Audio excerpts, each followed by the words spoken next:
औज़ु बिल्लाहि मिनश शैतानिर रजीम। बिस्मिल्लाहिर रहमानिर रहीम। अल्लाहु अकबर, अल्लाहु अकबर। ला इलाहा इल्लल्लाह वल्लाहु अकबर। अल्लाहु अकबर वलिल्लाहिल हम्द। अल्लाहुम्मा सल्लि अला मुहम्मदिन व अला आलि मुहम्मदिन कमा सल्लैता अला इब्राहीम व अला आलि इब्राहीम इन्नका हमीदुम मजीद। अल्लाहुम्मा बारिक अला मुहम्मदिन व अला आलि मुहम्मदिन कमा बारकता अला इब्राहीम व अला आलि इब्राहीम इन्नका हमीदुम मजीद। मोहतरम डॉक्टर साहबान, अस्सलाम वालेकुम। उम्मीद है कि आप खैरियत से होंगे और बहुत अच्छे तरीके से हस्ब साबिक इंसानियत की खिदमत कर रहे होंगे और होम्योपैथी के फील्ड में होम्योपैथी की नई राहें तलाश कर रहे होंगे और नई राहें आपको इंशाल्लाह मिलेंगी। जैसे जैसे आपका पैशन टुवर्ड्स होम्योपैथी में ज़्यादा होगा, आपको ज़्यादा राहें खुलेंगी, ज़्यादा चीज़ें मिलेंगी। ये एक हैरान कुन बात है कि वही मेडिसिन होगा, वही मैट्रिया मेडिका होगा, वही आपकी ऑर्गेनन की बुक होगी, लेकिन आप देखेंगे कि जब एक ख़ास लेवल पे पहुंचने के बाद आप स्टडी करेंगे तो इन्हीं में से नई चीज़ें मिलेंगी। ऐसे ऐसे नुक्ते, ऐसे ऐसे टर्म्स, ऐसी ऐसी उनकी बीमारियां नज़र आएंगी जो पहले आपको नज़र ही नहीं आती थी। ये कैसे हो गया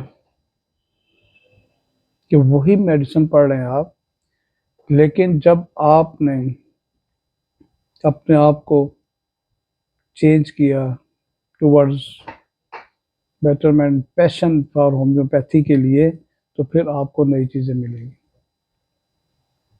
तो आप हैरान होंगे कि ये पहले मुझे लाइन नज़र क्यों नहीं आई, ये वर्ड मुझे पहले नज़र क्यों नहीं आया। आप खुद परेशान होंगे, क्योंकि जब आपका माइंड होम्योपैथी बन चुका होगा तो फिर कुछ और एस्पेक्ट खुलेंगे,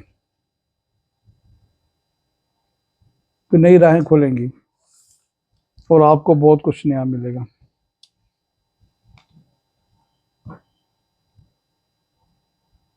अब ये देखिए कि इसके लिए क्या करना पड़ेगा।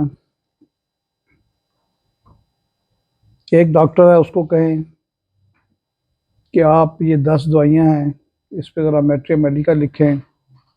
डॉक्टर को 30 साल हो गए प्रैक्टिस करते, लेकिन शायद वो 10 सफ़े भी लिख के कहेगा जी अब मुझे नहीं पता कि इसके अंदर और क्या है। एक वो डॉक्टर जो होम्योपैथ है सर, और ड्रग्स की रूह को देखता है, सोल ऑफ ड्रग देखता है, उसकी समरी को पहचानता है, उसके करैक्टर को पहचानता है कि इस ड्रग का करैक्टर क्या है, तो वो हो सकता है उन्हीं 10 दवाइयों में 100 सफ़े निकले। एक मेडिसिन होगी, पीछे एक करैक्टर होगा, एक रूट काज होगी, एक सोल होगी, उस पर आप आगे चलेंगे। अब देखिए कि हमारे पास छोटी सी बुक्स भी हैं, छोटे छोटे मैट्रिया मेडिका हैं, जैसे उर्दू में बोरिक का, सारी डॉक्टर आबिद का है। उसने भी आपकी दवाई का सारा एपिटोम ऑफ मेडिसिन रू उसे चंद लाइनों में लिख दी है। लोग उससे भी गुजारा कर रहे हैं, और वही आप क्लार्क में पढ़ें, वही आप एलन में पढ़ें, वही आप मर्फी में पढ़ें, तो वो कितनी बड़ी बड़ी बुक्स है, कितने कितने सफ़े हैं। काशी राम में पढ़ें तो 20-20, 30-30 सफ़े की एक दवाई है।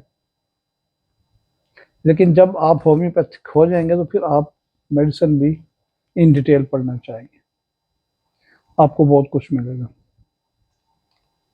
इसके लिए आपने क्या करना है, होम्योपैथ बनना है। होम्योपैथ तो आप बने हुए हैं, आपके नाम के साथ होम्योपैथिक डॉक्टर है, प्रैक्टिशनर आप बने हुए हैं, लेकिन होगा क्या कि जब तक आप अपने आप को एज ए होम्योपैथ आपके सबकॉन्शियस में नहीं फिक्स करते, आप नहीं बन सकते। ये याद रखिए, जहाँ भी कामयाबी हासिल करनी है किसी फील्ड में, किसी चीज़ पे, किसी लाइन पे, किसी राह में, तो वो चीज़ आपको अपने सबकॉन्शियस के अंदर बिठानी पड़ेगी, फीड करनी पड़ेगी। आप एक तरफ बार बार फीड करते होंगे जी हम है ना होम्योपैथी, हम हैं होम्योपैथी डॉक्टर, हम हैं डॉक्टर, हम हैं मसीहा। लेकिन फिर दूसरे लम्हे शायद सोचा तो मैं ये पता नहीं कर सकूंगा कि नहीं, मैं मरीज देख सकूंगा कि नहीं, मैं कामयाब डॉक्टर बन सकूंगा कि नहीं, मैं क्लिनिक चला सकूंगा कि नहीं, मैं होम्योपैथिक स्टडी, इतनी डीप स्टडी, इतनी ज़्यादा स्टडी कर सकूंगा कि नहीं। साथ आप एक तरफ उसको फीड करना चाह रहे हैं कि सब कुछ करूंगा, साथ ही आपको अगले दिन ख्याल आता है कि मैं तो ये नहीं कर सकता। अगले दिन ही आपको कोई मसला हो गया, कहीं बिजी हो गया, आप नहीं कर सके, एक दिन दो दिन, फिर आपने सोचना शुरू कर दिया ये तो मेरे बस का काम ही नहीं। तो ऐसे करने पे ना आप होम्यो बनेंगे, ना डॉक्टर बनेंगे, ना आप कुछ और बनेंगे, आधा तीतर आधा बटेर बनेंगे। फिक्स कर लें इसको कि आप जब हैं होम्योपैथ तो बस फिर होम्योपैथ हैं, आप हैं होम्योपैथ डॉक्टर तो हैं, आप होम्योपैथ फिजिशियन हैं तो हैं। इससे दुनिया में बड़ी जॉब नहीं है कि होम्योपैथिक फिजिशियन बनना। वो जमाने गए जब होम्योपैथ डॉक्टर को समझा जा सके ये पता नहीं इसके पास नॉलेज भी है कि नहीं, मामूली पढ़े लिखे हैं, कम पढ़े लिखे हैं, ये है वो है। अब वो गए, जैसे जैसे शऊर मेडिकल का बढ़ा, आपने यूट्यूब यूट्यूब पे पढ़ा, आपने और जगहों से नॉलेज हासिल किया, लोगों को होम्योपैथी के बारे में पता चला, आपको अपडेट हुई, तो अब वो बात नहीं है, अब समझने की ज़रूरत है और इस पर प्रैक्टिकल करने की ज़रूरत है। आपके हाथ में सब कुछ है, वही मेडिसिन आप दोबारा पढ़ेंगे, देखें आपको इसमें कितना कुछ नया मिलेगा। एक बेलाडोना दवाई आप एक दफ़ा पढ़ लें, आप दूसरी दफ़ा पढ़ेंगे उसमें देखेंगे नई चीज़ें मिल रही हैं, तीसरी दफ़ा पढ़े उसमें नई चीज़ें मिल रही हैं।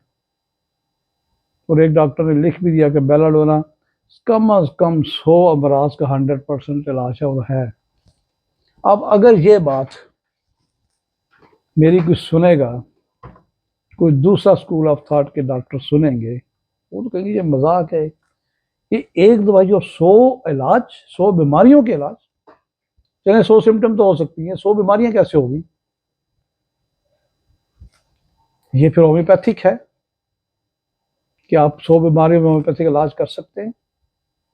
आप बेलाडोना को देख लें, अगर मैं इसी का बताऊं, आप सर दर्द से लेके ब्रेन ट्यूमर से लेके कंजक्टिवाइटिस से लेके आपकी नेजल पॉलिप से लेके कोल्ड एंड कराइजा है, पोस्ट नेजल किटार है, आपकी थ्रश ऑफ माउथ है, अल्सर्स ऑफ माउथ हैं, एप्थी है, लार्ज आपके टॉन्सिल्स हैं, आपके टॉन्सिलाइटिस है, आपके फेरेंजाइटिस है, आपका ट्रेकाइटिस है, आपका स्वेलिंग है, आपका रेडनेस है, आपकी ड्रॉपसी है, कहीं पे आपके लंग्स में कोई डिफ्यूजन हो गई है, आपके पेल्पिटेशन है, आपका टेकाकार्डिया है, आपको एंजाइना है, आपको राइट साइडेड पैरालिसिस हो गया है, लेफ्ट साइड पैरालिसिस हो गया है, आपको कहीं इन्फ्लेमेशन है, कहीं इन्फेक्शन हो गया है, आपका रिटेंशन ऑफ यूरिन हो गई है, आपको पायरोसिस हो गया है, इंडाइजेशन है, आपको गर्ड हो गया है,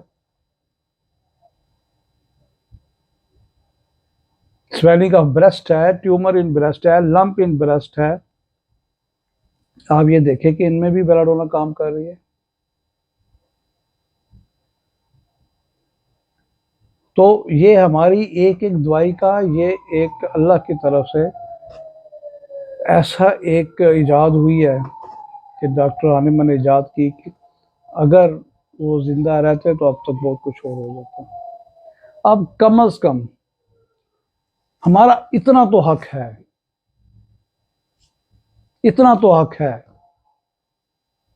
एज ए होम्योपैथ डॉक्टर कि चले जितनी वो दवाइयां खुद प्रूव कर गए हैं,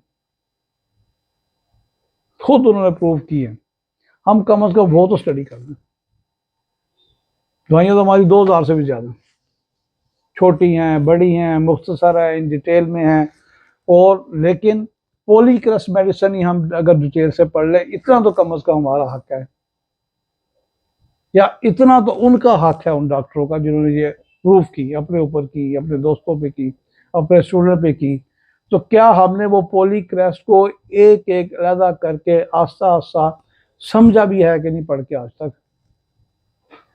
अगर आप वो पॉलीक्रस्ट मेडिसिन ही आज तक नहीं समझ सके, वही नहीं पढ़ सके, उसमें जो राज पोशीदा है वही नहीं देख सके, तो फिर कसूर किसका है मुझे बताइए? फिर किसका कसूर है ये सिर्फ 60-70 तक तो मेडिसिन है, आप इस पे ही रिसर्च कर लें। मेरी आपसे दरख्वास्त है, यहाँ जो डॉक्टर्स रात बैठे हैं इनसे दरख्वास्त है, जो मुझे सुन रहे हैं सुनेंगे, उनसे दरख्वास्त है कि मेरे होम्योपैथिक डॉक्टर भाइयों इतना तो कर लो कि जो पॉलीक्रस्ट मेडिसिन उन पे तो रिसर्च कर लो। एक दवाई को तो समझो, एक दिन में पढ़ो, 2 दिन में पढ़ो, 3 दिन में पढ़ो, जब एक दवाई खत्म हो फिर दूसरी करो। जल्दी मत करें। अगर एकोनाइट पढ़ें, एकोनाइट पे हफ्ता लगा दें, देखिए एकोनाइट में क्या है। एकोनाइट आपको यहां याद हो जानी चाहिए। हर दवाई की करेक्टरिस्टिक सिम्टम है, पिक्यूलर सिम्टम्स हैं, उसकी माइंड सिम्टम है, उसकी मोडेलिटीज हैं, वो याद तो कर लें। जब साथ ही आप बेलाडोना भी पढ़ेंगे, मैं भी थोड़ा सा ये भी पढ़ लूँ, बेलाडोना पढ़ ली, आगे थोड़ा सा आ गया जनाब बिस्मत आ गया, मैं ये भी पढ़ लूँ, तो ऐसे काम नहीं चलेगा। पढ़े एक दवाई, एकोनाइट शुरू हो जाए, जब तक उसकी एक एक लाइन आपको समझ नहीं आती, गौर करें, सोचें, बहुत कुछ निकलेगा उसमें, और फिर आप इसको डिफ्रेंशिएट कर सकेंगे। अगर आप उसी दिन पढ़ेंगे एकोनाइट, साथ देखा कि ये डिफ्रेंशिएट हो रही है, रस्टाक्स के साथ हो रही है, आर्सेनिक के साथ हो रही है, फेरमफास के साथ हो रही है, मैं अभी फेरमफास भी थोड़ा पढ़ लूँ, रस्टाक भी पढ़ लूँ, मैं आर्सेनिक भी पढ़ लूँ, तो फिर आप वहीं के वहीं रहेंगे। पहले कंसेप्ट क्लियर करें एकोनाइट के कि इसको कंपेयर क्यों किया गया, रस्टाक के साथ क्यों किया गया, आर्सेनिक के साथ क्यों किया गया, फेरमफास के साथ क्यों किया गया, ये कंपेयर करें। अगर खौफ से किया गया है तो खौफ की 2-4 सिम्टम अलग इसकी कर लें। अगर रेस्टलेसनेस की वजह से किया गया है तो 2-4 सिम्टम रेस्टलेस की अलग कर लें। अगर फियर ऑफ डेथ की वजह से किया गया है तो अलग कर लें। अगर कोल्ड की वजह से किया गया तो अलग कर लें। अगर बैटर बाई वार्मथ की वजह से किया गया तो उसको अलग कर लें। एक हफ्ता पढ़ लें कोनेट। आप अभी 15 दवाइयां पढ़ेंगे, 20 पढ़ेंगे, कितने 1 महीना लग जाएगा, 2 महीने लग जाएंगे, 3 महीने लग जाएंगे, लेकिन जिस तरह मैं बता रहा हूं वैसे पढ़ेंगे। फिर आप एक समझेंगे कि आपके अंदर एक चेंज आ चुकी है, आपके अंदर कुछ हिलजुल हो चुका है, आपके अंदर कॉन्फिडेंस आ रहा है, चाहे मरीज नहीं आ रहे, कॉन्फिडेंस आ गया। और अगर कॉन्फिडेंस आ गया, होम्योपैथ आपके सबकॉन्शियस के अंदर है, जज्बा आपके अंदर आ गया कि मैंने पेशेंट को दवाई देनी है और अल्लाह ने ठीक करना है और इस पॉइंट से दवाई देनी है, इस तरह परख के, पढ़कर, इसकी प्यूक्लिटी देख के, इसको प्रिसाइजली चेक करके, इसकी माइंड को, इसकी मोडेलिटीज़ को, इसको सेपरेट करके मैंने दवाई देनी है और मरीज ठीक होगा, तो आप देखिए कि फिर आपका मरीज जड़ से ठीक होगा। कहते हैं ना होम्योपैथिक जड़ से ठीक करते, तो फिर ऐसे करते हैं। वैसे हमारी मेडिसिन में बहुत पावर्स हैं, बेलाडोना का नाम लिया, एकोनाट का रस, इनके अंदर एक अपनी पावर है। अगर आपकी वो बगैर स्टडी के, चंद सिम्टम के वो दवाई दे दी, आपने रस देखा कि इसकी बेचैनी बहुत है, वर्स बाई रेन है, वर्स बाई वेट है, बेटर बाई मूवमेंट है, आपने माइंड नहीं देखा, आपने मोडेलिटीज नहीं देखी सारी, लेकिन उसकी मोडेलिटीज अगर माइंड रस वाली हैं, आप तो सिर्फ पेन पे दे रहे हैं, तो अगर उसमें वो मोडेलिटीज आ गई हैं तो वो बिल्कुल ठीक हो गया, पावर्स तो वो रखती हैं। लेकिन जब आप अपने अंदर इसकी नॉलेज रखते हुए, चंद दवाइयां मैंने क्या पॉलीकल, और फिर उस कॉन्फिडेंस है कि मुझे तो पता है कि जब एकोनाइट जेन में आएगी, इसकी डिफ्रेंशिएट करने के लिए साथ में देखूंगा आर्सेनिक कैसी है, रस्टॉक्स कैसी है, बेल कैसी है, फेरमफास कैसी है, आपको फौरन पता चल जाएगा इसमें ये चेंज है। एकोनाइट का आप चेहरे में ले आए, फिजिक कैसी है, पहले थोरिक मेडिसिन है, हाइड्रोगेनाइड है, सिफ्लेटिक है, साइकोटिक है, कौन सी है, आप देखिए ये तो पैलोथोरिक लग रही है, एकोनाइट भी पैलोथोरिक है, बेलाडोरा भी पैलोथोरिक है। तो आपको पता चल जाएगा पैलोथोरिक, एकोनाइट, बेल, बेल की ये सिम्टम है, एकोनाइट की ये सिम्टम है। जब एक दवाई को पूरा अच्छे से पढ़ेंगे फिर आपको पता चल जाएगा कि पैलोथोरिक में भी चेंज आ गई। और आपको ये मैं गलत बात नहीं कह रहा, यहाँ मुझे नजर आ रहा है कि सल्फर बैठा है, ग्रेफाइटर बैठा है, क्योंकि का बैठा है, वो इंडोनेशिया बैठा है, वो चाइना बैठा है, वो रसक बैठा है, वो आर्सेनिक बैठा हुआ है, वो सल्फर बैठा है, वो क्लकीरिया का बैठा है, नजर आ रहे हैं चेहरों से। होम्योपैथी तो ये है कि आपको देख के अंदाजा हो जाए कि कौन कौन से मरीज बैठे हुए हैं। मैं खुद ये गलती करता हूँ। आपको अपना लतीफा सुना दूं, जब एक मरीजा है आगे सिपिया की सिम्टम बता रही है और मैंने जज भी कर लिया है सिपिया की आ रही है, मैंने देखा, मैंने एक नज़र उसके फ्रेम पे डाली क्योंकि सिपिया की है, उसकी बातों से, उसकी कंसलेशन से सिपिया आ गई, एग्रीवेशन से सिपिया आ गई। अब मैं क्या कर रहा हूँ, उसका नाम नहीं पूछा, जहाँ पर्ची पे नाम लिखते हैं वहां मैंने लिख दिया मिसिस सिपिया। ये हमारा हाल था। जब दवाई गई डिस्पेंसर के पास, इनका नाम भी सिपिया, इनका हो हाँ सिपिया ये इनका। तो ऐसा आपको पढ़ना चाहिए, आपको नजर आनी चाहिए कि पेशेंट किस चीज का है, क्या देना है। जब इस तरीके से आप पढ़ेंगे, एक हफ्ते में एक दवाई पढ़ लें, ये तो बहुत टाइम बता रहा हूँ, 2 दिन में 3 दिन में आप पढ़ लेंगे और एक दवाई के आप मास्टर बनेंगे। और जब पॉलीक्रेसारी पढ़ेंगे फिर आपके अंदर कॉन्फिडेंस आएगा।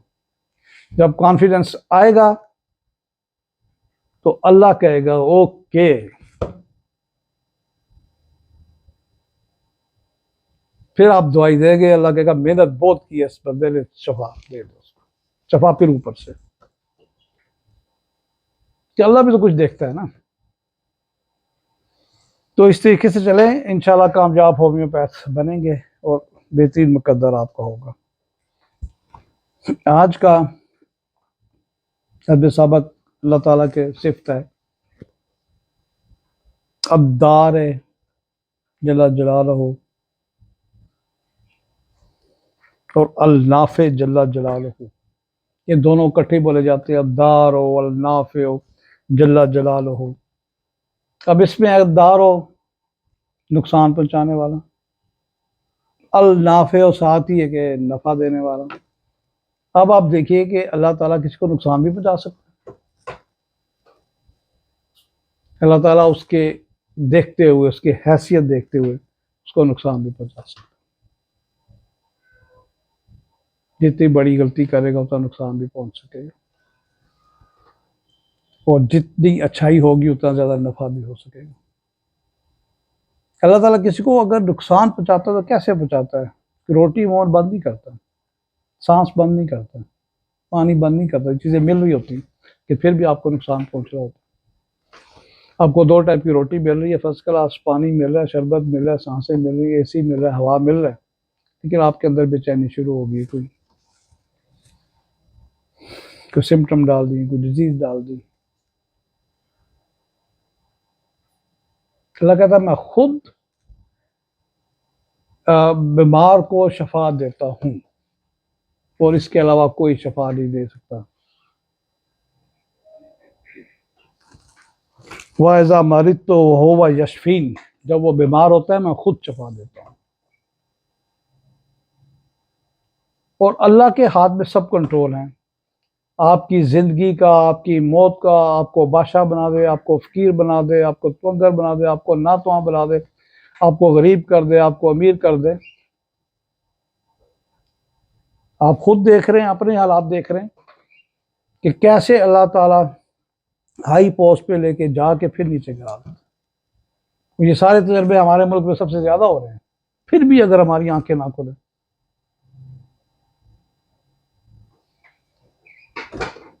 तो आप देखिए, अल्लाह कहता है कि मुझे एक मानो,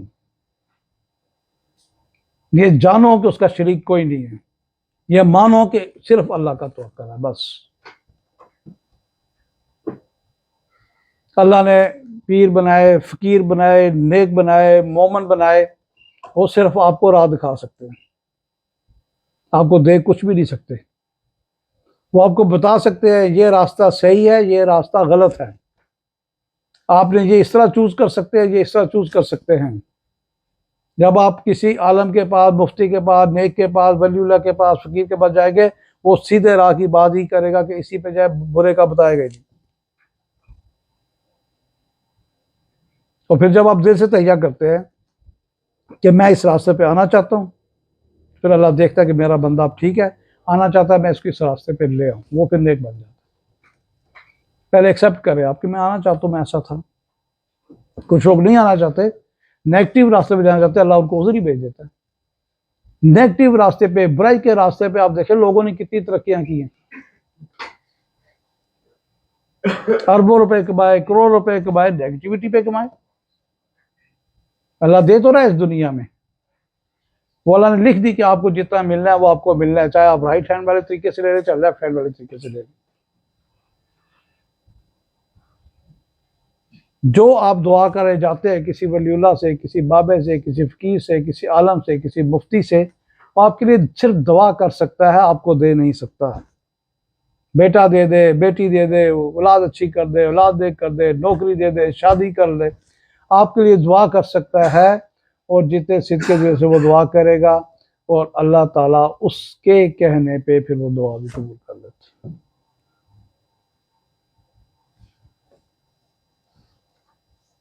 अगर आप घर बैठ के कहेंगे कि जी फलां फलां फलां के सदके, तो ऐसा नहीं होगा। क्यों नहीं होगा ऐसा? बंदा मौजूद है, वलीउल्लाह वहां मौजूद है, हो सकता है आपके पड़ोस में हो, लेकिन ऐसा इसलिए हुआ कि अल्लाह कहता है मैं आप सबसे करीब हूं। वो वलीउल्लाह फिर आपसे दूर है, मैं उससे करीब जो बैठा हूं, मैं आपकी शहर से करीब बैठा हूं। तो आप क्यों किसी को कहते हैं? आप खुद तो मांगे, खुद तो तौबा करें, खुद इस्तग़फ़ार करें, खुद मांगे ना, डिमांड करें, मैं देता हूं।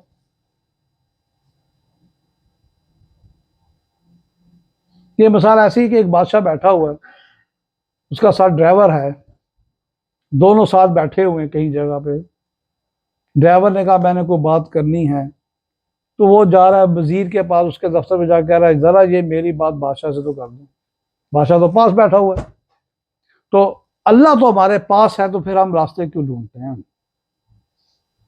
वो जज्बा तो माने, अपनी गलती एक्सेप्ट करके दुआ माने। अल्लाह ने किसी के हाथ में किसी का मुस्तकबिल नहीं दिया, किसी के हाथ में नुकसान नहीं दिया कि सारे मिल के भी आपका इतना नुकसान कर लें कि जितना अल्लाह चाहता है उससे भी ज्यादा हो, ऐसा नहीं होगा। सारे मिल के भी इतनी इज्जत, इतना पैसा दे दें कि जितना अल्लाह चाहता है, नहीं दे सकता जब तक अल्लाह नहीं चाहेगा। इसलिए अद्दारो अल-नाफ़िओ का आप जिक्र भी करें, आप देखेंगे आपकी दुआएं भी कबूल होना शुरू हो गई। नुकसान से बचेंगे, नफ़ा मिलेगा, क्योंकि उसके पीछे शर्त वही है, अल्लाह एक है, इसका कुछ शरीक नहीं, और इसी पे तवक्कल है। अगर शिर्क ज़रा सा भी है तो फिर कुछ नहीं हो सकता। शिर्क वालों को आप देख रहे हैं क्या बन रहा है। इसके आगे हम माइंड पे 5-7 मिनट बात करते होते हैं। आज माइंड का है net, NET, net as if in, कि जैसे बंदा एक नेट के अंदर बैठा है, एक जाल के अंदर बैठा है।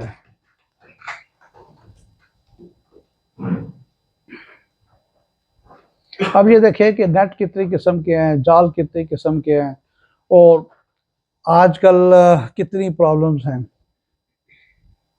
छोटी छोटी प्रॉब्लम्स हैं, बेसूद किस्म की सोचें हैं, बेसूद किस्म की परेशानियां हैं। आपके पास सब कुछ मौजूद है, सब कुछ मौजूद है, फिर भी घर का हर बंदा परेशान। सब बंदे से पूछो, हम जी जकड़े जा रहे हैं, हम बंद होते जा रहे हैं, हम क्लोज होते जा रहे हैं, हर तीसरे बंदे की ये फीलिंग्स हैं कि हम बंद हो रहे हैं, तरक्की के रास्ते मदूब हो गए, बंद हो गए, क्या करें, हम एक जगह छुप गए हैं, बैठ गए हैं। इसमें आप देखिए कि हमारी होम्योपैथिक में बहुत अच्छी अच्छी मेडिसिन हैं, जैसे फोबियाज हैं। फोबिया है नैरो प्लेसेस का, नैरो स्पेसिस का, कि आप तंग जगह पे नहीं बैठ सकते, तंग कमरे में नहीं बैठ सकते। वो फोबिया, जिसको क्लास्ट्रोफोबिया कहा जाता है। क्लास्ट्रोफोबिया वाले पेशेंट जाएंगे, पहले जाते ही किसी नई जगह जाके देखेंगे कि कमरा बड़ा है कि छोटा है। उनकी कोशिश होगी अगर कमरा छोटा है तो कोई हमारी मीटिंग का यहाँ ना हो, कहीं बाहर हो जाए। अगर मुझे यहाँ रात रहना भी है तो मैं यहाँ रात ना रहूँ, मैं किसी होटल में रह लेता हूँ, कहीं और रह लेता हूँ, मैं इस कमरे में नहीं रहता हूँ। अंदर से इतना खौफ है। हालांकि कमरे में क्या है भाई, साथ दूसरा इंसान भी शायद बैठा है, शायद सो रहा है, बैठे हुए हैं, आप नहीं बैठ रहे। आप खाना खाने गए हैं, वहाँ कोई केबन है या ऐसा तंग रेस्टोरेंट है, आप वहाँ नहीं बैठ रहे, आप कह रहे हैं मैं तो ओपन बैठूंगा, बाकी लोग भी बैठे होंगे। तो उसको फील हो रहा है कि मुझे घुटन होगी, मेरा सांस खत्म हो जाएगा। इस घुटन में अगर वो बाहर जाना चाहता है, इस घुटन में अगर वो बाहर जाना चाहता है तो पल्सरटिल्ला उसकी दवाई होती है। इस घुटन में अगर वो बाहर जाना चाहता है तो ट्यूबरकुलोसिस उसकी दवाई है। चाहे वो ट्यूबरकुलोसिस सेंसिटिव टू कोल्ड है, को सर्दी भी लगेगी बाहर, लेकिन बंद कमरा है, अगर वो समझ रहा है कि इस कमरे में कोई परेशानी होगी तो वो उस ठंड में भी बाहर चला जाएगा। नेट्रम सल्फ है, वो बाहर जाके बैठेगा। लेकिन अगर एक ऐसी जगह पे है कि आपको ये पता है कि यहाँ पे आपको पता है कि मेरे साथ दूसरे बंदे बैठे हैं, मेरी हेल्प भी करेंगे, अगर मुझे कुछ हो गया, मैं मरने लगा, मुझे पकड़ेंगे भी, संभालेंगे भी, हालांकि ऐसा नहीं होता, लेकिन पल्सरटिल्ला है, ट्यूबरकुलोसिस है, नेट्रम सल्फ है। लेकिन कार्बोवेज का मरीज एक अजीब ही है, उसको हवा चाहिए। अब वो बाहर जाएगा तो हवा लेने जाएगा, वो बाहर ओपन स्पेस लेने नहीं जाएगा। पल्सरटिल्ला का मरीज, ट्यूबरकुलोसिस का मरीज ओपन प्लेस लेने जाएगा, बाहर थोड़ी सी ठंड लेने जाएगा। कार्बोवेज का मरीज हवा के लिए बाहर जाएगा। अगर उसको लटा दे, पंखा तेज कर दे, उसका गुजारा यही हो जाएगा। बिजली गई हुई है तो घबराहट हुई, बाहर जाना चाह रहा है, आप उसको पंखा उसके मुंह के आगे ऐसे ऐसे तेज तेज जले, कार्बोवेज का मरीज वहीं ठीक हो जाएगा। बाहर अगर हवा चल रही होगी तो ठीक होगा, वरना वहां भी वो उसका मुश्किल हो। वो हवा लेना चाहता है कि उस हवा से एक ऑक्सीजन की खास मकदार उसके अंदर जाना चाहिए। एक खास ऑक्सीजन की मकदार की कमी हो रही है, जिसको वो लेने के लिए जा रहा है। अब क्लास्ट्रोफोबिया, कुछ लोग बाथरूम में तंग में नहीं बैठ सकते, अगर किसी के बाथरूम में जाएंगे फिर तो वहां बहुत मुश्किल होगा, उसको लॉक भी करेंगे। वो क्लास्ट्रोफोबिया ये है कि अगर मुझे कुछ हो गया तो मैं बाहर कैसे निकलूंगा।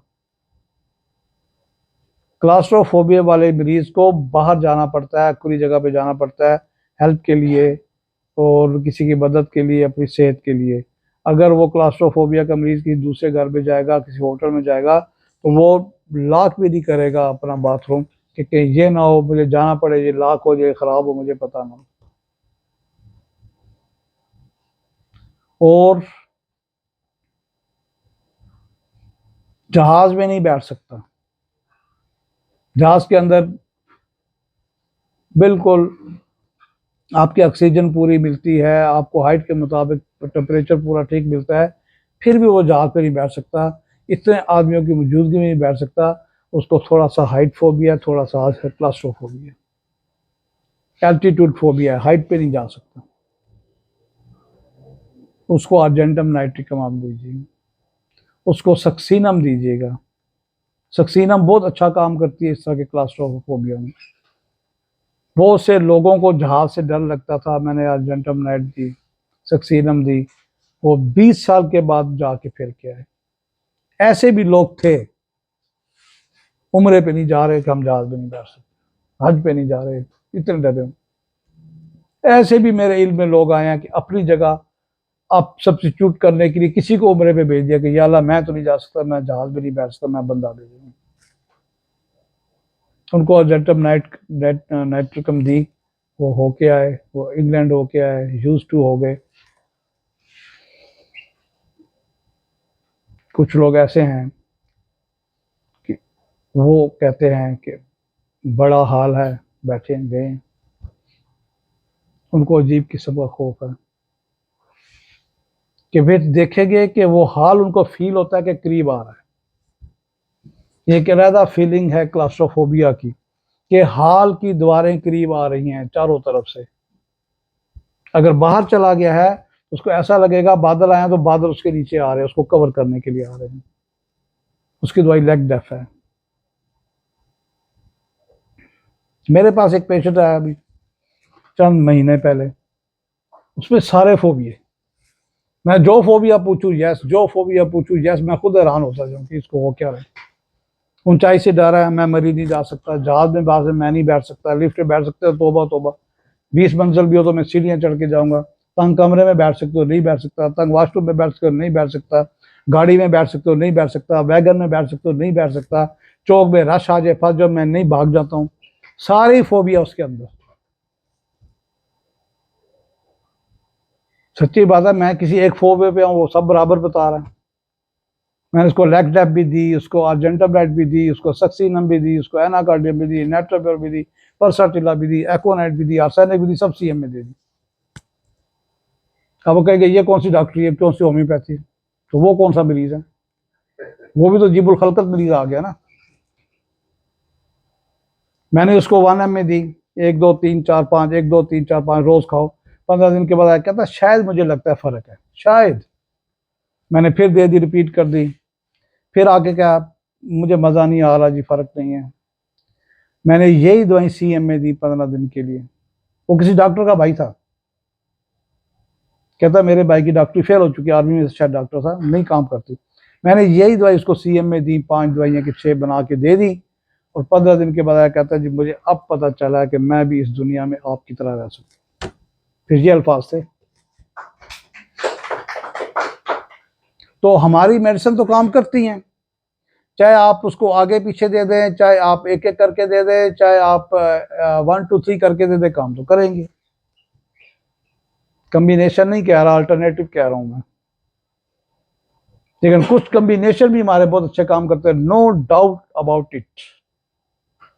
उन कम्बिनेशन के अलावा कहीं क्लिनिक भी नहीं चल रहे, मैं ये भी आपको बता दूं।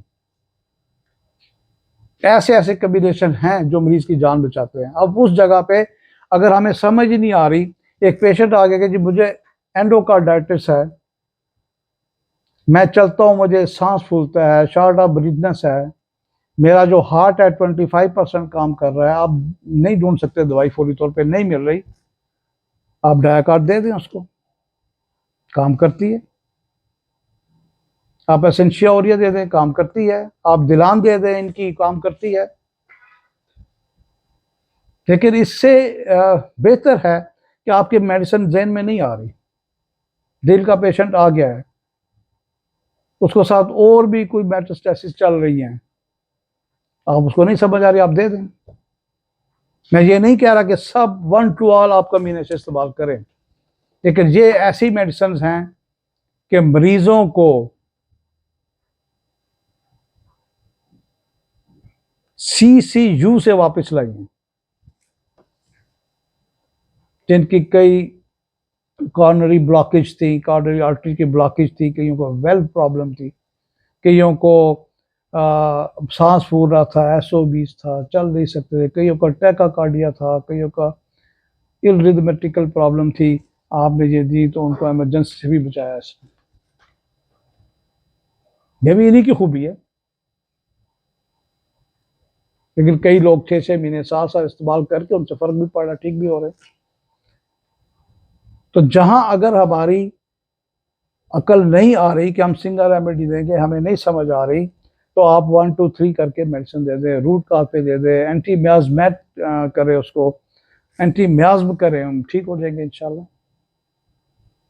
लेकिन शफा फिर बिन जानिब अल्लाह होगी।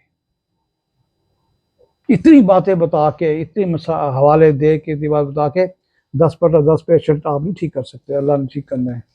दो आपसे, चार आपसे, तीन आपसे, ऐसे ही होगा भाई। अल्लाह ताला ने भी कुछ डिवीजन रखी है अपने पास सारी।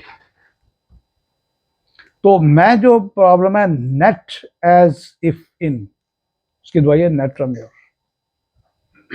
जो आजकल के हालात है कि मैं पता नहीं एक शिकंजे में आ गया हूँ, अगर कोई कहे ना मैं शिकंजे में आ गया हूँ, मैं केज में आ गया हूँ, I am in under cage in vice, तो फिर कैक्टस दवाई है।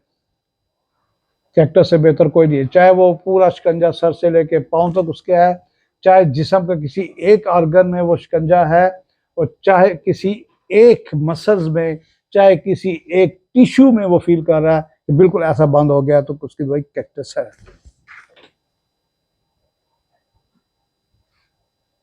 डॉक्टर्स है, गलती कर लेते हैं, इंसान है, गलती हो जाती है, ठीक है, डॉक्टर से नहीं होनी चाहिए, लेकिन अगर होम्योपैथ डॉक्टर से गलती होती है, उसका नुकसान ये नहीं होता कि उसकी दवाई साइड इफेक्ट नहीं करेगी।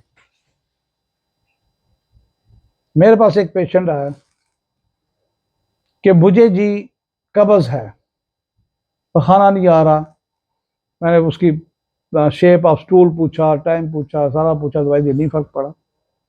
फिर आ गया, फर्क नहीं पड़ रहा, फिर मैंने उसकी हिस्ट्री ली, फिर दवाई दे दी, नहीं फर्क पड़ रहा। मैं खुद परेशान कि कब्ज तो ठीक हो ही जाती है। कहता जी मैं वो ड्रॉप्स भी ले रहा हूँ, मुझे फर्क नहीं पड़ रहा। मैं कह रहा था ये है, मैं वो एक और पता नहीं सिरप है वो भी ले रहा हूँ, मुझे फर्क नहीं पड़ रहा। अब ऐसे कामों में होम्योपैथी कमाल दिखाती है अगर आप रिपोर्टरी खोल ले। मैंने अभी तक रिपोर्टरी नहीं खोली, मैंने फिर उसको दवाई दे दी, तीसरी दवाया, फिर फर्क नहीं पड़ रहा।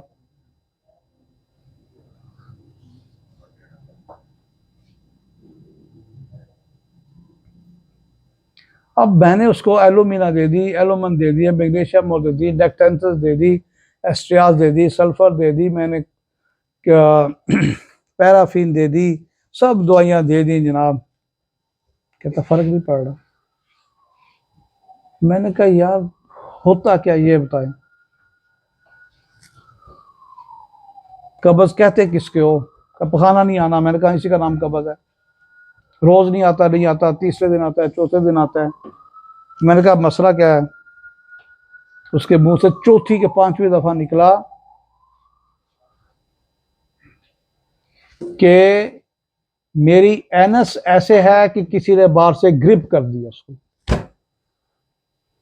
ग्रिप कर दिया, टाइट कर दिया ग्रिप करके।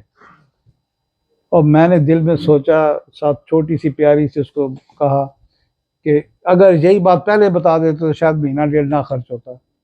मैंने उसको कैक्टस दी, तीसरे दिन आया कहता कब्ज खोल गई जी, सब ठीक हो गया। अब कहाँ कैक्टस हार्ट की दवाई, कहाँ एनएस पे मैं दे रहा हूँ। अब ऐसी हकीकतें, ऐसे लतीफ़े भी मेडिकल फील्ड में होते हैं, और ऐसे मौजे फिर होम्योपैथी में होते हैं। कैक्टस में वैसे आप पढ़े तो शायद कब्ज का जिक्र भी ना हो, लेकिन ये जिक्र है कि एक ऑर्गन, एक बॉडी, एक हार्ट, एक पूरा हिस्सा, एक आपका टिश्यू, एक आपकी मेम्ब्रेन, एक आपका लिगामेंट पे ऐसे लगता है कि जैसे बंद हो गया, क्लोज्ड।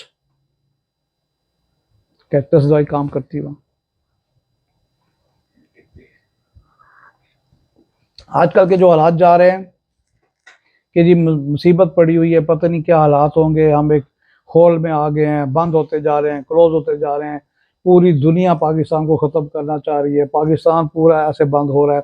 तो उसकी दवाई है कि जैसे आप एक घोंसले में आए हुए हैं, फंसे हुए हैं, तंग हैं, नेट एज ए फिर नेट्रम्योर।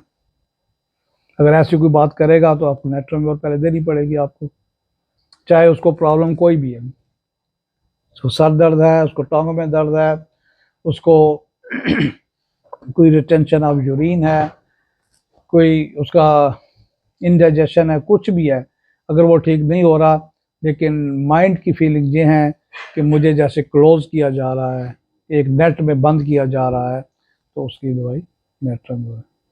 आप देख लें इसको प्रिसाइजली, आप थोड़ा डिफ्रेंशिएट करें कि बंद किया जा रहा है, ऐसे बंद हुआ है, कैक्टस है, बंद किया जा रहा है, लेग डेफ है, क्लोज हो रहे हैं, अर्जेंटम नाइट्रिक है, हाइट में क्लोज हो रहे हैं, अर्जेंटम नाइट्रिक है, पल्साटिल्ला है, ट्यूबरकुलाइनम है, कार्बोवेज है।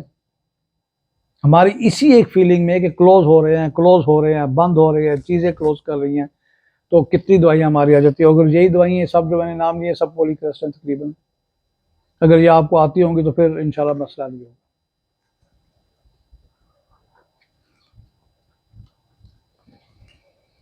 अब हमारी दवाई आज हमने नेट्रम और पढ़नी है, लेकिन उससे पहले एक नेट्रम आर्स दवाई है, छोटी दवाई है लेकिन काम की दवाई है। कि जिन लोगों को नज़ला जुकाम बार बार हो जाता है और ठीक नहीं होता, आप नेट्राम्योर दे रहे हैं, आप आर्सेनिक दे रहे हैं, आप जसीमियम दे रहे हैं, आप यूपेटोरियम पर्फ दे रहे हैं, आप बैप्टेशिया दे रहे हैं, ब्रायोनिया दे रहे हैं, जस्टिशिया दे रहे हैं, आप नहीं फ़र्क पड़ रहा, तो फिर इसको दें कि इसके भी सर्दी से भी इसको प्रॉब्लम है, गर्मी से भी इसको प्रॉब्लम,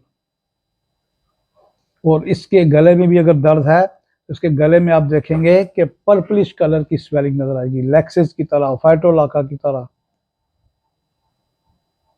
और अमूमन वो लोग जो कहते हैं जी मुझे ठंड लगती है, और सर्दियों की आमद पे ये होता है कि उनकी इस ठंडक को, इन सर्दियों के सांस को ख़त्म करती है।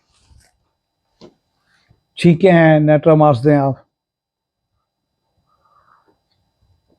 लेकिन अगर गले में दर्द है, गले में स्वेलिंग है, रेडनेस है, ब्लूशनेस है, फिर लैक्सिस है, बेलाडोना है, फाइटोलाका है, वराटाकार भी साथ देंगे, लेकिन स्पेसिफिकली अगर उनसे फ़र्क नहीं पड़ रहा तो फिर आप ये मेडिसिन उसको देंगे। है छोटी दवाई लेकिन काम की दवाई है। इससे अगली दवाई एक छोटी सी रह गई थी, नेट्रम कार्ब। ये छोटी दवाई लेकिन बहुत काम की। नेट्रम कार्बोनिकम, नेट्रम आर्स भी एक साल्ट है, नेट्रम कार्ब भी एक साल्ट है। और अब देखें कि नेट्रम कार्ब आपकी वो एलिमेंट्स, वो symptom worse by sun heat, worse from sun heat, worse from sunshine. आपको लू लगती है, आपको सन स्ट्रोक होता है, आपको पुराना सन स्ट्रोक हुआ है, उसकी वजूहत है नेट्रम कार्ब उससे बेहतरीन काम करती है। ग्लोनाइन भी इसमें बेहतरीन काम करती है, नेट्रम कार्ब भी काम करती है, लेकिन नेट्रम कार्ब अच्छा काम करती है। वो बच्चे देर से चल रहे हैं, खड़े होते हैं टांगे कांपती हैं, देखने में हेल्दी हैं, वो औरतें जो कहती है मैं चल के आऊँ तो मेरे थक जाती हूँ, वो मोटापे के शिकार औरतें, वो मोटापे के शिकार मर्द जो चल के आते तो थक जाते हैं, और आते साथ हाथ लगाते हैं, ये हमारे टखने जवाब दे गए हैं, हमारे एंकल वीक हो गए, कि सबसे बेहतरीन दवाई नेट्रम कार्ब। चाहे वो बच्चे नहीं चल रहे उसकी वजह से, चाहे बड़े नहीं चल रहे, चाहे मोटे नहीं चल रहे, एंकल पे वजन आ गया क्योंकि एंकल उनके वीक हैं, और एंकल को ताकतवर बनाने के लिए बहुत ज़बरदस्त दवाई है। अगर ओल्ड स्प्रेन है, कभी कुछ स्प्रेन हो गया एंकल का, रूटा भी दवाई है, स्ट्रोंशियम कार्ब भी दवाई है, नेट्रम कार्ब भी दवाई है, मैगफास भी दवाई है, वेलिस्पर्नस भी उसकी दवाई है। लेकिन ओल्ड स्प्रेन में कि टखने पे कभी मोच पड़ी थी और टखना अभी तक सूजा हुआ है, natrum carb is the best medicine for that purpose, बहुत अच्छा काम करती है।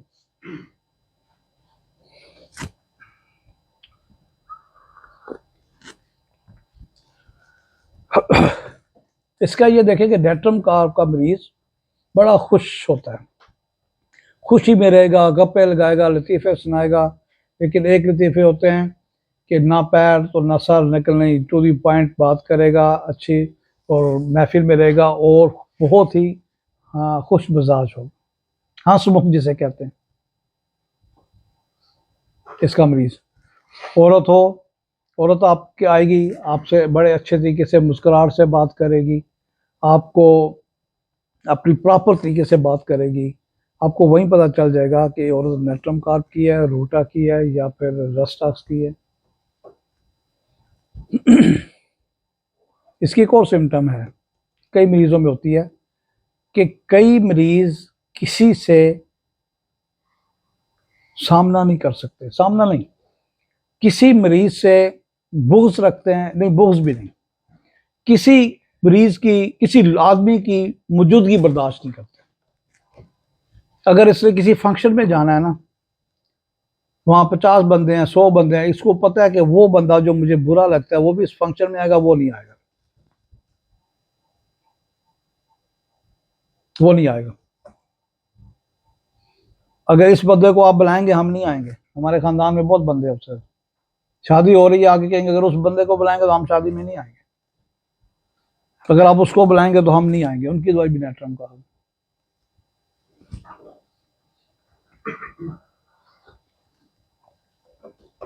उस खास बंदे से सेंसिटिव होते हैं ये, नहीं उसके करीब जाना चाहते। फिर आप देखें कि ये हमारी दवाई है स्टेरिलिटी की,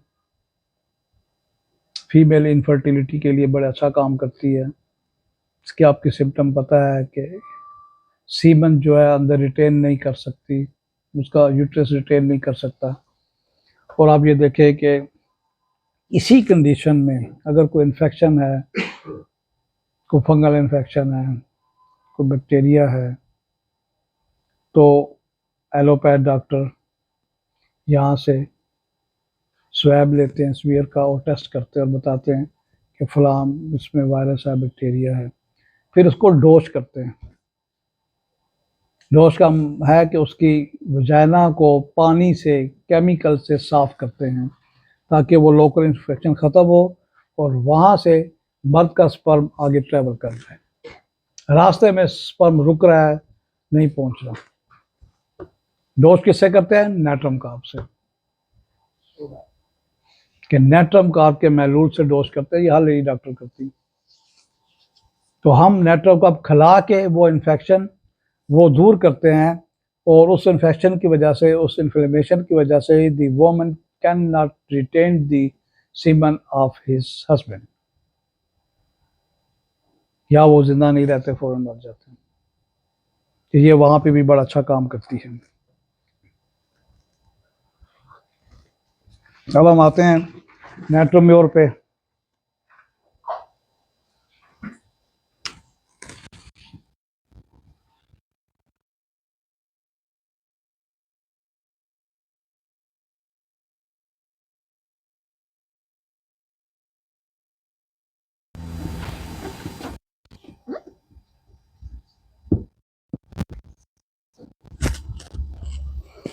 नेट्रम म्यूराटिकम,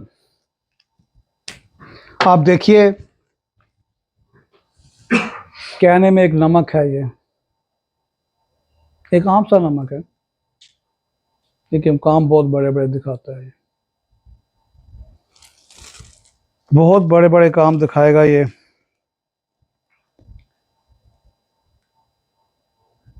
आप देखिए नमक बहुत सी किस्मों के होते हैं, कि जितने हमारे तकरीबन मिनरल हैं ये भी साल्ट कहलाते हैं। चाहे वो जिंक हो, चाहे वो आर्सेनिक हो, चाहे वो नेट्रम हो, चाहे वो म्यूरेटिकम हो, चाहे वो कालियम हो, ये भी साल्ट कहलाते हैं।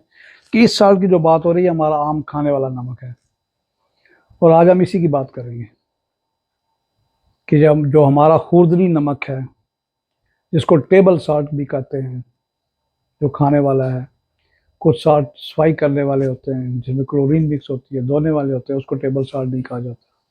पिंक साल्ट होता है, हिमालय साल्ट होता है। पिंक साल्ट है हमारा यहाँ निकलता है जो ओरिजिनल सबसे बेहतर, पिंक साल्ट कहलाता है, वाइट साल्ट कहलाता है, आर्टिफिशियल साल्ट कहलाता है, सब्स्टिट्यूट साल्ट कहलाते हैं। ये सब आते हैं बाज़ार में, बिकते हैं। अगर आपको ब्लड प्रेशर है तो आर्टिफिशियल साल्ट खा लें, उसमें सोडियम, लो सोडियम होता है। लेकिन ये जो नमक है ये क्या करता है, इसके बारे में एक काला नमक है, वो मेडिसिन में काम आता है। आपके हर घर में, दूसरे घर में, अचार चटनी में पड़ता है। आपकी जितनी फक्की हैं उसमें इस्तेमाल होता है। घर में, हर घर में तकरीबन फक्की होती है। ये काला नमक आप देखें कि काला नमक पहाड़ से निकल के सीधा आपके पास काला नमक भी बन के आता है। इसके अंदर कोई कोई जड़ी बूटी है वो मिक्स करते हैं तो ये काला नमक बनता है। फिर उसकी अलग फैक्ट्री है। एक तो काला नमक की सुरंग है, ठीक है, माइंस हैं, लेकिन जब काला नमक बनता है वो फिर अलग जगह जाके वहाँ उसको रोटेट करके, कितना रोटेट कर करके बीच में वो तरीके तरीके से कोई बूटी कुछ चीज़ डालते हैं तो काला नमक बनता है। वो फिर जो काला नमक बहुत सी मेडिसिन में भी पड़ता है। आपकी मेडिसिन में, हिकमत की, एलोपैथिक में बहुत यूज़ होता है। लेकिन आप देखें ये नमक है क्या और करता क्या है। ऐसे नहीं कहा गया तू बड़ा नमक हराम है भाई, तू बड़ा नमक हलाल है। नमक का क्यों कह दिया गया? ये क्यों नहीं कहा गया तू बड़ा चीनी हराम है भाई, तू बड़ा चीनी हलाल है? कैसा अजीब लगता है हमें। नमक हलाल शुरू से सुन रहे हैं, नमक हराम शुरू से सुन रहे हैं, यूज टू हुए हैं, तो नमक को क्यों कहा गया? चीनी को क्यों नहीं कहा, हल्दी को क्यों नहीं किया? तू बड़ा नमक हलाल है, तू बड़ा। नमक का काम है कि बैलेंस पैदा करना, बैलेंस पैदा करता है ये आपके जिस्म में। अब नमक हलाल क्यों बना, नमक हलाल क्यों बना? किसी को कहे कि वफादार है, उसको कहते तू बड़ा नमक हलाल है भाई। बेवफाई से जाहिर होती तू बड़ा नमक हराम है भाई। तुम जैसा अजीब आदमी है ही कोई नहीं, नमक हलाली करती है, नमक हरामी की है तुमने। अब होता क्या कि इसके पीछे है क्या? ये जो साल्ट है,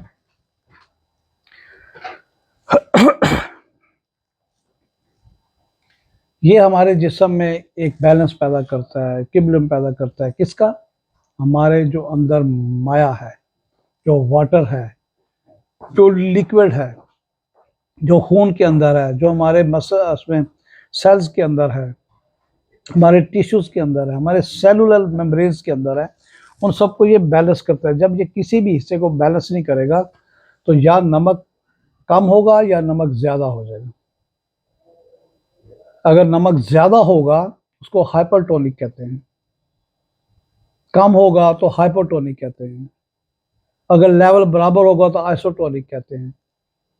ये ऑस्मोसिस आपने पढ़ा होगा मैट्रिक में भी, एफएससी में भी, कि जब एक चीज़ जाती है अपनी लेवल बराबर करने के लिए, उसको निचाई की ज़रूरत है, ऊंचाई की ज़रूरत है, लेकिन अगर निचाई हो गई है, लेवल ज़्यादा हो गया है, तो लेवल ज़्यादा होने के बाद नमक ज़्यादा होगा, कोई ना कोई प्रॉब्लम वहाँ क्रिएट होना शुरू हो जाती है। ये एक कुदरती चीज़ है कि आप देखिए दरख्तों में पानी नीचे से ऊपर तक जाता है। कौन सी मशीन लगी हुई है कि वो 50 फुट ऊंचा दरख्त है, 50 फुट की टैंकी में पानी हमारी मोटर नहीं भेज रही, दरख्त में से पानी ऊपर तक जा रहा है। उसके जो सार्स हैं, नमकियात हैं, वो एक दूसरे को लेवल कर रहे हैं, लेवल कर रहे हैं, बराबरी कर रहे हैं, लेवल कर रहे हैं, बैलेंस कर रहे हैं, इक्विलिब्रियम कर रहे हैं, ऊपर ऊपर पहुंचते हैं और ऊपर तक पहुंच जाते हैं। और ये इक्विलिब्रियम, ये इम्बैलेंस अगर हो जाए, बैलेंस खराब हो जाए, तो फिर हमें प्रॉब्लम शुरू हो जाती है। आप किसी के देखेंगे कि आंखों के नीचे यहाँ पे थैलियां बननी शुरू हो जाती हैं। आप किसी के देखेंगे कि आंखों के ऊपर ये टोसिस लटक जाते हैं, ये लिड्स लटक जाती हैं। आप किसी के देखेंगे कि पाँव में स्वेलिंग आना शुरू हो जाती है। आप किसी में देखेंगे कि उसकी आंखों में स्वेलिंग आ रही है, बच्चा सुबह उठता है उसकी आंखों के ऊपर स्वेलिंग है। कितनी औरतें मर्द आते हैं कि सुबह हम उठते हैं हमारे ये हाथ ऐसे बंद नहीं होते, अकड़ जाते हैं, सख्त हो जाते हैं। ये सारा हाइपरटोनिक, हाइपोटोनिक, आइसोटोनिक, ऑस्मोसिस का कमाल है, नमक का कमाल है, लिक्विड का के बैलेंस खराब हो गए। और जब नमक हलाल किसको कहते हैं, नमक हराम किसको कहते हैं? एक आदमी के 6 बच्चे हैं, एक बच्चे को कह रहा है तू तो बहुत ही नमक हराम है। कोई दोस्त है, कोई वाकफ है, उसको कह रहा तू तो बहुत ही नमक हराम है। क्यों? आदमी एक बैलेंस मुकर्रर करता है अपने हर बच्चे के लिए कि मैंने इस बच्चे को इतना देना है, इस बच्चे को इतना देना है, इस बच्चे को इतना, इस बच्चे को इतना, सबको बराबरी के हिसाब से दे रहा है। आपके रिश्तेदार हैं, आप उसको, आपके कज़न हैं, आपको किसी की पाल रहे हैं, कोई आपके रिश्तेदार आपके पास है, आप उन सबको उनके अपनी सोच के मुताबिक उनको हिस्सा डिवाइड करके दे रहे हैं, खाने का भी, पीने का भी, पैसा भी, खर्चा भी, स्कूल का, कॉलेज, किताबें, यूनिफॉर्म, प्यार मोहब्बत, सब कुछ दे रहे हैं। लेकिन जब कोई नहीं उस पर पूरा उतरता तो उसको आखिर में कह दिया जाए तू बहुत नमक रहा है। पूरी ज़िंदगी लगा दी मैंने तुझे बैलेंस करने के लिए, पूरी अपनी जेब खर्च दी, पूरी बेहतरीन मैं अपनी सोच के मुताबिक मैंने अपनी कोशिश की, लेकिन तुम सीधे नहीं हुए, तुम बहुत नमक हराम है, जाओ तुम्हारा हमारा सब कुछ काम है। और जो सही काम कर रहे हैं वो नमक हलाल ही है साहब। बैलेंस, जिस जगह बैलेंस आउट हो जाए, आपके माइंड का बैलेंस आउट हो जाएगा, तो ये दवाई वहां पे काम करेगी। अब माइंड का बैलेंस आउट कैसे हो जाएगा कि पुरानी तकलीफें, पुराने गम हैं वो निकल नहीं रहे हैं। ताज़े गम पे अमूमन कहा जाता है ग्लेशिया है, लेकिन ताज़ा गम अगर 2 साल बाद भी उतना ही ताज़ा है तो फिर भी ग्लेशिया ही। लेकिन अगर गम की शक्ल चेंज हो चुकी है तो फिर नेट्रम में हो रहे हैं। फिर अगर और गम अपनी शक्ल चेंज कर चुका है तो एसिड फास है। फिर अगर और गम अपनी शक्ल चेंज कर चुका है तो कास्टिकम है। ये इनकी एक रिलेशनशिप है, इनकी आपस में दोस्ती हैं, दवाइयों की आपस में ताल्लुकात है, आपस में ये डिफ्यूज करते हैं एक दूसरे में। लेकिन नेट्राम्योर का गम चेंज हो के कहीं और चला गया। शुरू में गम एक था, सपोज किसी के फादर की डेथ हो गई, एक लड़की को अपने फादर से बहुत प्यार था, चाहे वो शादीशुदा थी, अपने फादर से बहुत करीब थी, उसको गम था बहुत, 2 साल बाद भी उसको इतना गम है, जब भी फादर का नाम लो वो रोती है, तो फिर एग्रेशिया है। लेकिन अगर फादर का गम अब भूल चुकी है, अब अनहोने किस्म के ख्याल आते हैं, नाजायज परेशानियां हैं, छोटी छोटी बातों को वो परेशान हो जाती है, जिस बात से माइंड नहीं करना चाहिए माइंड हो रही है, जिस बात को फील नहीं करना चाहिए फील हो रही है। आपने ज़रा सा उसको समझाया कि भाई ऐसा नहीं करना, माइंड कर गई। औरत है, आपकी बेटी है, आपकी बीवी, आपकी बहन है, आपने कहा भाई आज ये सूट नहीं लेना, अगले महीने ले दूंगा, खर्चा ज़्यादा है, नाराज़ हो गई, पता है उसको खर्चा है, ये जूता आज नहीं मैं लेके दे सकता, मैं 2 महीने बाद ले दूंगा, नाराज़ हो गई खाम खाम। तो इस तरह की छोटी मोटी ला हासिल परेशानियां जब उसको तंग करती हैं, तो फिर वो एक दूसरे किस्म की एग्रेशिया बनती है, जिसको नेट्रमोर कहते हैं। उनको उन चीज़ों का गम शुरू हो जाता है कि मुझे ये गम है, मुझे ये सूट नहीं लेके दिए, मुझे ये गम है, मुझे जूता नहीं लेके दिए। फिर वो गम इस शक्ल में आ जाता है, फिर आप उसको लेके दें या ना लेके दें, लेकिन ऐसे मरीज को जब आप सिंपथीज अपनी देंगे, अपने करीब करेंगे, उसकी कंसोलेशन करेंगे, उसकी बात सुनेंगे, उसकी बात मानेंगे, तो वो पहले रोएगी फिर खुश हो जाएगी। इसमें रोना और खुश होना दोनों है, रोना और हंसना। रो इसलिए रही है कि ओ हो ये भी वैसी है, ये भी अपनी परेशानियां बता रही है, उसके भी आंसू आ गए। फिर थोड़ी देर बाद देखा ये भी ऐसी, मैं भी ऐसी, फिर हंस रहे हैं, फिर वो गप्पे लग रही। कंसोलेशन एग्रीवेशन करती है, हंसने में भी रोने में भी। और इस तरह की अगर देखें कि बैक हिस्ट्री में कोई गम है बहुत बड़ा, डेथ हुई है, हस्बैंड की हुई है, बेटे की हुई है, फादर की है, मदर की है, बहन की है, क्योंकि जब से that death has been done, मैं बीमार हूं, जब से वो मरा है मैं बीमार हूं, तो वो फिर नेट्रम में हो। अब वो ये नहीं कह रहे कि मुझे दुख बहुत है, एग्रेशिया वाला कहेगा दुख है, 2 साल बाद भी रो पड़ेगा, 4 साल बाद भी रो पड़ेगा। नेट्रम वाला रो रहा है अपनी एक ला हासिल, एक छोटी मोटी बातों से, परेशानी से वो तंग और हो रहा है, मुझे ये चीज नहीं पूरी करी, ये नहीं पूरी हो रही, ये पूरी नहीं। तो फिर ये एग्रेशिया के बाद नेट्रोमोर पे आ जाता है। फिर नेट्रोमोर को जब एसिड फास्ट पे जाते हैं, तो फिर वो इतना गम ले लेता है, इतनी परेशान हो जाता है कि उसके अंदर वीकनेस शुरू हो जाती है, उसके अंदर वीकनेस शुरू हो जाती है। देखने में वो सेहतमंद होगा, वजन उसका ठीक है, लेकिन वीक हो रहा है, उसको समझ नहीं हो रही मेरे साथ क्या हो रहा है, टांगे कांप रही हैं, जिस्म कांप रहा है, चल रहा है तो उसके स्टेप सही नहीं पड़ रहे, वो लड़खड़ा रहा है, टैक्सिया हो रहा है, डगमगा रहा है, उसको समझ नहीं आ रहा। लेकिन अगर पीछे चेन गम का है तो फिर एसिड फास्ट काम करेगी। लेकिन एक आदमी कहता है सब कुछ ठीक है, अल्लाह की रजा हो गया, ये काम बनना था, सब कुछ हो गया, लेकिन फिर भी अंदर अंदर घुल रहा है, कह ये रहा है ओके ठीक है, मैं ठीक हूँ, मुझे कोई बीमारी नहीं, जब से ये हुआ है, किसी की डेथ हुई, नुकसान हुआ, कोई प्रॉब्लम, कोई नुकसान भी हुआ है, कुछ भी हुआ है, मिस हैप हुआ है, ठीक है, हो गया, सब कुछ हो गया, लेकिन उसकी वजह से अचानक जब कभी बात होगी वो बिल्कुल ब्रेक डाउन हो जाएगा, ब्रेक डाउन हो जाएगा, फिर कास्टिक कम बनता है, फिर कास्टिक कम बनता है, हम कहते हैं इसका ब्लड प्रेशर हाई हो गया, फालज हो गया, नहीं, फिर उसको एक साइड का ब्रेक डाउन हो जाता है, ये सोच सोच के कि ऐसा हुआ था, ओ हो ये हो गया, ये हो गया, तो उसको अपना फालज का असर होता है, अपना कमजोरी शुरू हो जाती है। फालज की बहुत सी इसमें किस्में हैं। आपको सिंगल ऑर्गन पैरालिसिस हो जाता है, आपको फुल हेमाप्लेजिया हो जाता है, आपको राइट साइड का हो जाता है, आपको एक आंख का पैरालिसिस हो जाता है, आपको एक जबान का पैरालिसिस हो जाता है, आपको एक ब्लैडर यूरिनरी ब्लैडर का पैरालिसिस हो जाता है, या पेशाब रुक जाएगा या पेशाब शुरू हो जाएगा, पास होना शुरू हो जाता है।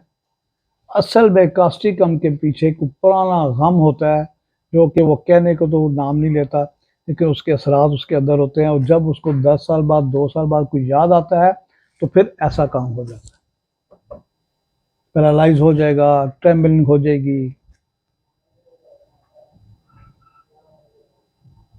उसके बाद कास्टिकम से अब नेट्रम में और की देखें कि एमेसिएशन है, इसकी एमेसिएशन गर्दन से शुरू होती है।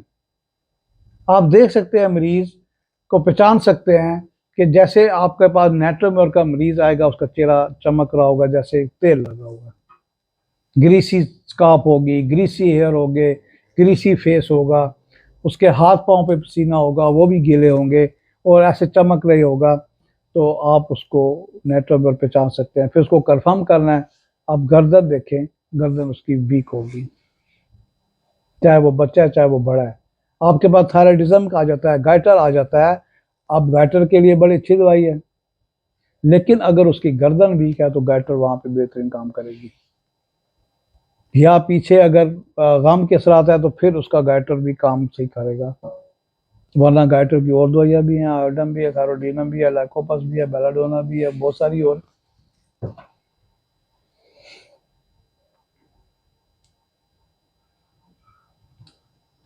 तो अब आप देखें हमारी मेडिसिन एमेसिएशन से शुरू हो जाती है। एमेसिएशन है आपकी टांगों की तरफ से है, तो फिर आपके अर्जेंटम नाइट्रिकम है, आपकी सारी वो एब्राटेनम है, आपकी लिथायरस है, आपकी कलकेरिया फास है, कलकेरिया फास की टांगें पतली, पेट बाहर होगा, एब्राटेनम की टांगें पतली होगी, टांगों में कमजोरी होगी, लिथायरस की टांगों में कमजोरी होगी। अगर फुल कमजोरी लग रहा है, देखने में वो बच्चा भी इतना कमजोर लग रहा है कि अपने से 10 साल बड़ा नजर आ रहा है, ये आपने बच्चे देखे होंगे कि उनकी ऐसी ये शुबाहत होती है, ऐसी सबाहत होती है कि देखने में वो सबाहत है, मुस्कुरा रहे हैं, लेकिन वीक हैं, देखने में 10 साल बड़े लग रहे हैं, 20 साल बड़े लग रहे हैं। और कई ऐसे बच्चे हैं वो हर वक्त सबाहत में हैं, खुश हो रहे हैं, हंस रहे हैं, अपनी उम्र से 10 साल कम नजर आ रहे हैं। हमारे पास इनकी भी मेडिसिन है, अगर वो पहले से ज़्यादा लग रहे हैं तो आप उनको लाइकोपोडियम दें, अर्जेंटम नाइट्रिकम दें।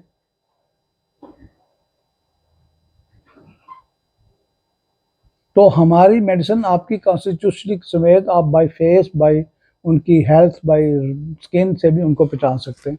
अब आपके पास अगर एक पेशेंट आ रहा है कि उसका चेहरा भी देखे कि धोया नहीं हुआ, ऐसे लग रहा है कि बिल्कुल मैला है, शायद इसने धोया नहीं, हल्की हल्की मैल की भी उस पर टिंट आ रही है, आप उसको कहेंगे ये मुंह धोता है बच्चा के लिए, हाँ धोता है, लेकिन ये रहता ही ऐसा है। उसकी दवाई बेहतरीन सोराइनम में आप देखे देखें, सल्फर है,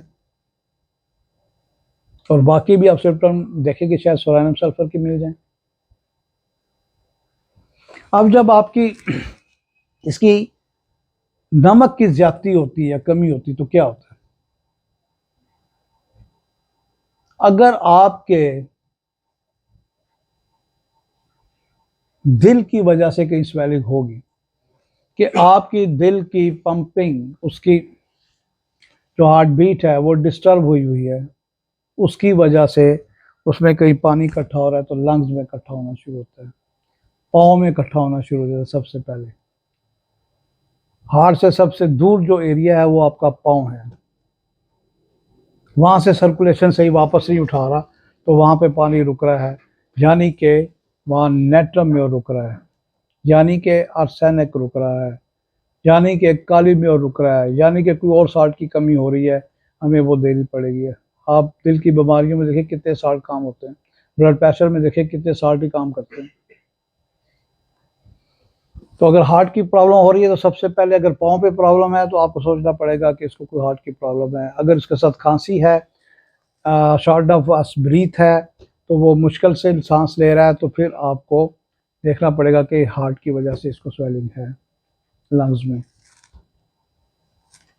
फिर अगर आप देखते हैं कि उसके पेट पे आ रही है, तो फिर आप देखें कि इसकी लीवर में प्रॉब्लम आ रही है, इसका पानी इकट्ठा हो रहा है, पेट में इकट्ठा हो रहा है। अगर आप देखें कि उसकी आंखों पे, चेहरे पे आ रहा है, तो फिर गुर्दे की वजह से आ रहा है। फिर आप देखें कि ये आपका ऑस्मोसिस गलत हो रहा है, आपका साल्ट जिस जिस हिस्से के, जिस आर्गन के सेल्स में जमा हो रहे हैं, वहाँ या तो हाइपरटोनिक हो रहा है या हाइपोटोनिक हो रहा है, या कम हो रहा है या ज़्यादा हो रहा है। तो उसी हिसाब से आप देखें कि अगर चेहरे पे, आंखों पे सूजन है, पाँव पे हम एपिस भी देते हैं, इसकी कम्प्लीमेंट्री हम नेट्रोम्योर भी देते हैं। ये पानी के बैलेंस को काम करती है। नेट्रोम्योर की जहाँ कमी होगी वहाँ खुश्की हो जाएगी, वहाँ ड्राइनेस होगी, फिर उसको प्यास ज़्यादा लगेगी, मुंह खुश्क होगा, वो इतनी प्यास होगी, इतना इम्बैलेंस उसका ऑस्मोसिस हो चुका है कि वो कह रहा है मुझे पानी चाहिए, मुझे पानी चाहिए, मुझे हाइपोटोनिक हुआ हुआ है। और फिर कॉन्स्टिपेशन हो रही है, अगर वो उसकी इंटेस्टाइन में चलेगी तो कॉन्स्टिपेशन हो गई, अगर वो उसकी ड्राइनेस निचले आपके फीमेल जेनिटेलिया में चलेगी तो फिर वहाँ पे इनफर्टिलिटी हो रही है। फिर ये नेट्रोम्योर उस इनफर्टिलिटी को दूर करती है।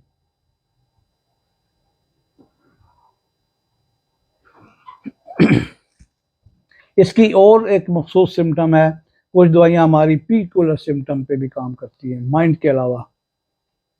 मैक्सिमम पेशेंट अगर कोई ऐसा आता है, आप देखें कि निचले होंठ पे जहाँ क्रैक पड़ा हुआ है, ये नेट्रोम्योर की एक क्लीदी सिम्टम है, पीकुलरिटी है कि यहाँ पे क्रैक होगा। आप बाकी सिम्टम पूछेंगे तो मिलेंगी। बाकी जो क्रैक है, अपर लिप पे है तो आर्सेनिक है, अगर लिप्स पे है ग्रेफाइटस है, हैपर सल्फ है, अगर साइड पे आ गया तो कांडोरेगो है। हमारी देखिए लिप्स के क्रैक पे कोई 8-10 दवाइयाँ बन जाती है और वो काम करती है। मजे की बात, यूज की है मैंने, आजमाई है, काम करती है। अगर उसका ये क्रैक लेटरल से ठीक हो रहा है तो उसका लिकोरिया भी ठीक हो रहा है, उसका माइंड भी ठीक हो रहा है, उसकी कंसुलेशन भी ठीक हो रही है, उसका साइकी केसेस भी ठीक हो रहे हैं। आपने सिर्फ ये देखा है और फिर सिम्टम पूछिए। आप देखते हैं कि नेट्रोम्योर कहता ही मैं नमकीन चीजें खाता हूँ, क्यों? नमक कम हो रहा होता है, खाते ही नमकीन है। आप स्पाइसी खाते हो ज्यादा शौक से, मीठा खाते हो, नमकीन खाते हो, मैं नमकीन खाता हूँ। और फिर नमकीन खा रहा है, नमक पूरा नहीं हो रहा, ऑस्मोसिस सिस्टम गलत है, इम्बैलेंस गलत है। कैसे गलत हो रहा है? पेशाब ज्यादा आना शुरू हो गया। कैसे गलत हो गया? स्वेलिंग होगी आंखों पे, पाँव पे। कैसे गलत हो गया? स्वेटिंग शुरू होगी, उसको स्वेटिंग ज्यादा हो रही है, और फिर हमने उसको टू दी पॉइंट पोटेंसी देनी है, और वो उसका ऑस्मोसिस सिस्टम को बैलेंस करती है। और ये उसका पेशाब आना, उसका पसीना आना, उसकी नमकीन की ख्वाहिश, उसको ज़्यादा प्यास लगना, उसकी इनफर्टिलिटी, उसकी प्री मेच्योर एजैकुलेशन, उसकी कॉन्स्टिपेशन, सब फिर नेट्रोम्योर से ठीक होती है इंशाल्लाह।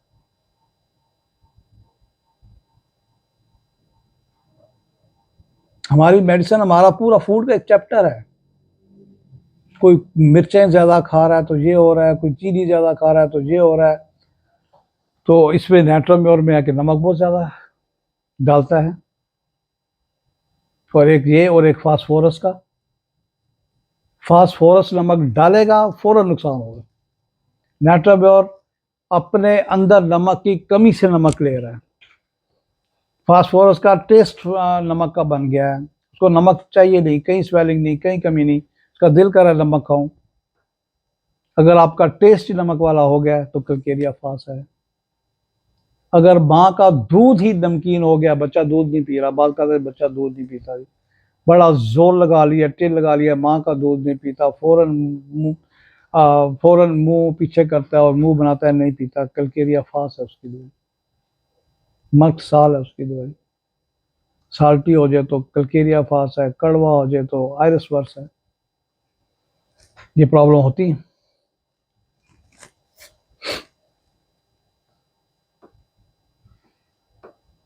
नेट्राम्योर। अब इसके सर दर्द आप देखें कि सर दर्द इसका क्या अजीबोगरीब सर दर्द है। इसका सर दर्द शुरू होगा सूरज के निकलने पे शुरू हुआ, आस्ता आस्ता 12-1 बजे सूरज सही सर पे है, इसका सर दर्द भी सही तेज हुआ।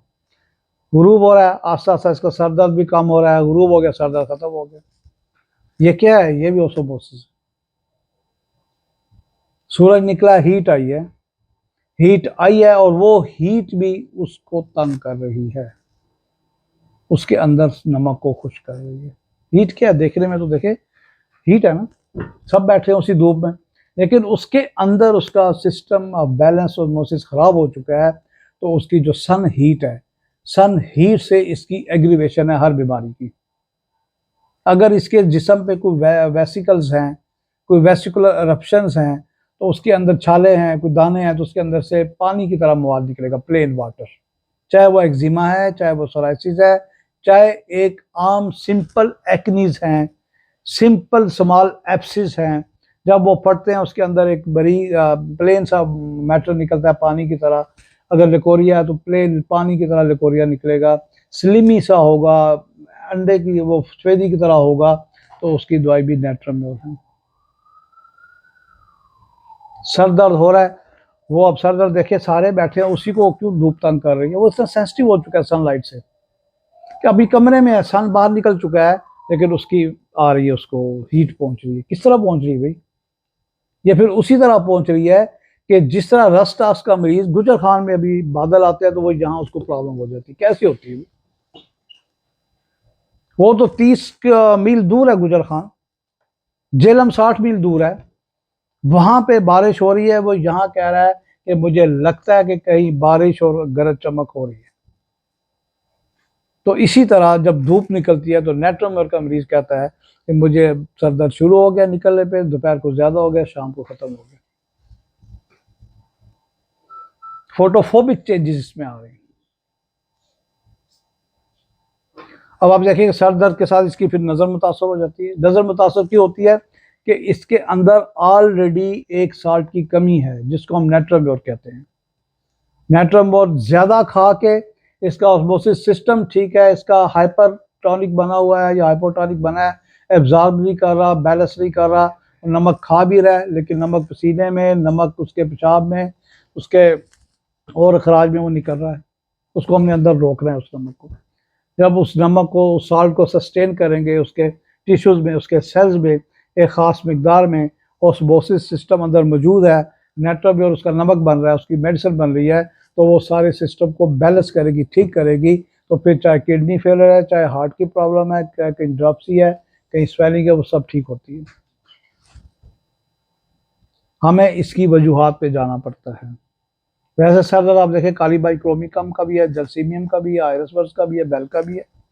अपने अपने टाइम पे सर दर्द होते हैं, सडन सर दर्द होता है, सडन चला जाता है, बेलाडोना भी है, आस्ता आस्ता आता है, आस्ता आस्ता जाता है, कालीबाइक्रोमिकम है। कालीबाइक्रोमिकम भी आपकी नज़र पे इफेक्ट करता है, नेट्राम्योर का भी इफेक्ट करता है, लेकिन नेट्राम्योर का सूरज के साथ चढ़ता है और गुरूब होता है। सूरज की रोशनी में ज़्यादा प्रॉब्लम होती है, खारिश होगी तो सूरज की रोशनी में ज़्यादा होगी। इसी तरह अगर उसको विटिलिगो है, अगर उसको बर्स है, लेकिन वर्स्ट बाय सनलाइट है, तो फिर उसकी दवाई नेट्राम्योर बनती है। अगर उसकी डिमांड फॉर साल्ट है तो उसकी दवाई नेट्राम्योर बनती है। अगर उसको कोई स्वेलिंग भी होती है, उसको पसीना भी ज़्यादा आता है, तो उसकी दवाई नेट्राम्योर बंद होती है। फिर नेट्राम्योर आप 30 में दें, नहीं रिजल्ट मिला 200 में दें, नहीं मिला 1 में दें, नहीं मिला 3 में।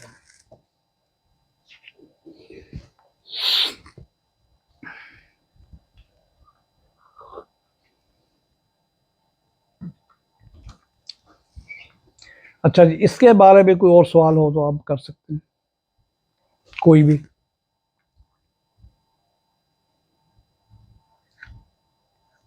इसकी मैंने अहम अहम सिम्टम, इलामात, इसका माइंड, इसकी एग्रीवेशन, इसकी प्यूकलिटी आपको बताई है। और आप अगर एक दफ़ा घर जाके पढ़ेंगे तो ये सब चीज़ें आपके फ्रंट पे आ जाएंगी और फिर आपको याद रहेंगी। और जी कोई क्वेश्चन?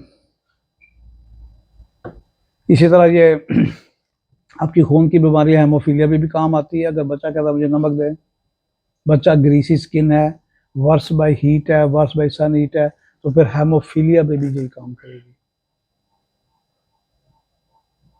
हेमोफीलिया हो गया, ब्लड कैंसर हो गया, ल्यूकीमिया हो गया।